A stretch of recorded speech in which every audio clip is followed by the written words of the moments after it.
উনি একজন বীর মুক্তিযোদ্ধা, সাদেক হোসেন খোকার সন্তান। সেও ঢাকা সিটি মেয়র ছিল, সে পূর্ণাঙ্গ ঢাকা সিটির মেয়র ছিল। সে তার বাপের যে চরিত্র বা বৈশিষ্ট্য সেগুলো সে পেয়েছে, যার কারণে সে এই দীর্ঘ 17 বছর আন্দোলন সংগ্রামে সাধারণ মানুষের পাশে থেকে এই উনি ওই নির্বাচনে দাঁড়িয়েছিলেন এবং মানুষের সে আস্থা ভালোবাসা সব কিছু অর্জন করেছিল।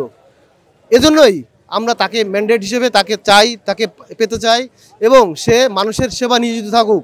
সে অল্প সময়ের জন্য মানুষের জন্য, এই ঢাকা শহরের মানুষের যে সমস্ত দুর্ভোগ আছে সেই দুর্ভোগ লাঘবের জন্যই সে কাজ করে দেবে ইনশাল্লাহ। এটা আমাদের আস্থা এবং বিশ্বাস এবং আমাদের ভালোবাসাও তার সঙ্গে আছে ইনশাল্লাহ। জনগণের ভোটে নির্বাচিত মেয়র, তার এই মেয়র পদ কেড়ে নেওয়া হয়েছিল, হ্যাঁ, এবং হাইকোর্টের রায়েও তিনি সেই মেয়র পদ ফিরে পেয়েছেন। কাজে আইনি লড়াইয়ে এবং জনগণের রায়ে তিনি মেয়র নির্বাচিত হয়েছেন। এরপরে ওনার যোগ্যতা সম্পর্কে বলার অপেক্ষা রাখে না। তার বাবা ঢাকার অবিভক্ত মেয়র ছিলেন, রাজনৈতিক পরিবারের সন্তান, একজন বীর মুক্তিযোদ্ধার সন্তান। কাজে তার চেয়ে উপযুক্ত কেউ আর নাই। তিনি উচ্চ শিক্ষিত একজন ইঞ্জিনিয়ার মেয়র হলে ঢাকা সিটিতে ভালো করবেন, এটাই স্বাভাবিক। যতক্ষণ পর্যন্ত আমরা এটার সুনির্দিষ্ট আদেশ না পাবো কোর্টের, ততক্ষণ পর্যন্ত আমরা মাঠে আছি। ইশরাক হোসেন সাদেক হোসেন খোকার ছেলে। সাদেক হোসেন খোকা একজন ফ্রিডম ফাইটার। সাদেক হোসেন খোকা দীর্ঘদিন মেয়র ছিলেন, এমপি ছিলেন, মন্ত্রী ছিলেন। তিনি রাজনৈতিক পরিবারে বেড়ে ওঠা একজন ক্লিন ইমেজের সন্তান। সে সুশিক্ষিত। দক্ষিণ সিটির যত সাধারণ জনগণ আছে, এই জনগণ মনে করে যে আগামী দিনে ইশরাক যদি মেয়রের চেয়ারে বসে, এই ঢাকা নগরবাসীর উন্নয়নমূলক কাজ হবে।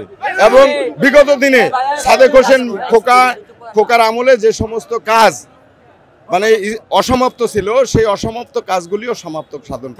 আমরা অপেক্ষা করব, কারণ যেহেতু শপথ পড়াবে স্থানীয় সরকার মন্ত্রণালয়ের দায়িত্বশীল কর্মকর্তা, অতএব সরকার কি সিদ্ধান্ত নেয় সেইটার উপর ডিপেন্ড করছে আমাদের কর্মসূচি।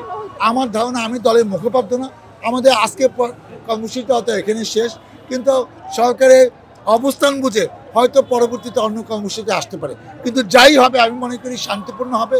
এবং এই সরকারের কাছে আমাদের প্রত্যাশা অনেক, কারণ গণতন্ত্রের বিজয়ের মাধ্যমে এই সরকার আজকে অন্তর্বর্তী সরকারের সে প্রধান হয়েছে।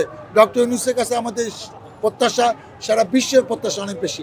অতএব যেহেতু নির্বাচিত হিসাবে ইশরাককে ঘোষণা করা হয়েছে, এখন এটা নির্বাচন কমিশন গেজেট করেছে, এখন অবশ্যই তারা 2-1 দিনের মধ্যে এই রায় বাস্তবায়নের জন্য যা যা করা দরকার সেটা করবে।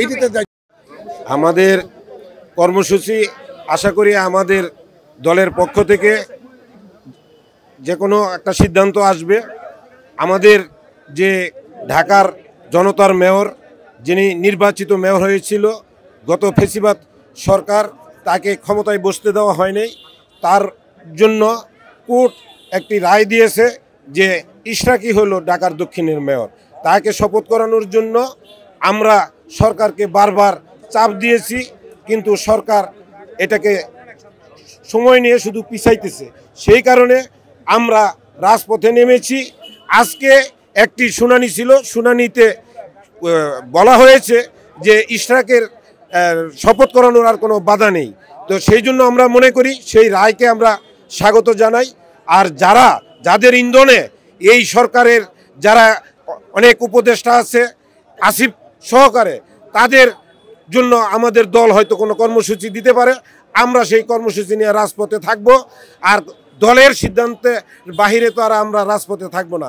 আমরা এই ঢাকাবাসী, আমরা গাজীপুর থেকে সংহতি প্রকাশ করার জন্য এই ঢাকাবাসীর সাথে একত্রে এসেছি।